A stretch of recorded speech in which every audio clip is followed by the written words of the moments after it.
Chapter 3 The Formula of Tetragrammaton 1 This formula is of most universal aspect, as all things are necessarily comprehended in it, but its use in a magical ceremony is little understood. The climax of the formula is in one sense before even the formulation of the yod. For the yod is the most divine aspect of the force, the remaining letters are but a solidification of the same thing. It must be understood that we are here speaking of the whole ceremony considered as a unity, not merely of that formula in which Yod is the god invoked, he the archangel, and so on. In order to understand the ceremony under this formula, we must take a more extended view of the functions of the four weapons than we have hitherto done. The formation of the Yod is the formulation of the first creative force, of that Father who is called self-begotten, and under whom it is said, "Thou hast formulated thy Father, and made fertile thy mother." The adding of the he to the Yod is the marriage of that Father to the great co-equal Mother, who is a reflection of Nuit as he is of Hadit. Their union brings forth the son Vor who is the heir. Finally the daughter he is produced. She is both the twin sister and the daughter of Or. His mission is to redeem her by making her his bride. The result of this is to set her upon the throne of her mother, and it is only she whose youthful embrace can reawaken the eld of the All-Father.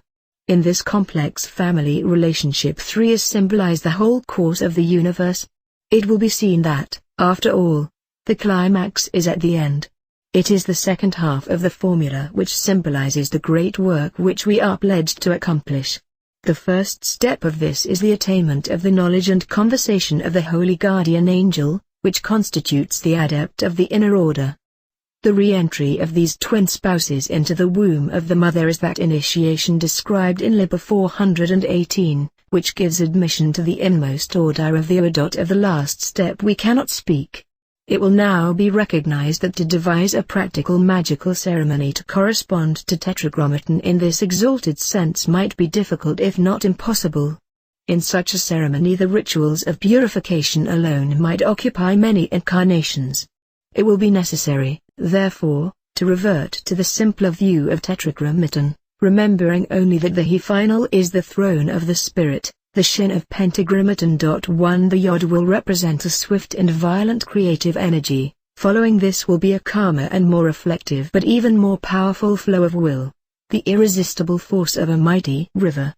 This state of mind will be followed by an expansion of the consciousness, it will penetrate all space, and this will finally undergo a crystallization resplendent with interior light. Such modifications of the original will may be observed in the course of the invocations when they are properly performed. The peculiar dangers of each are obvious. That of the first is a flash in the pan fire, that of the second, a falling into dreaminess or reverie, that of the third, loss of concentration. A mistake in any of these points will prevent, or injure the proper formation of, the fourth.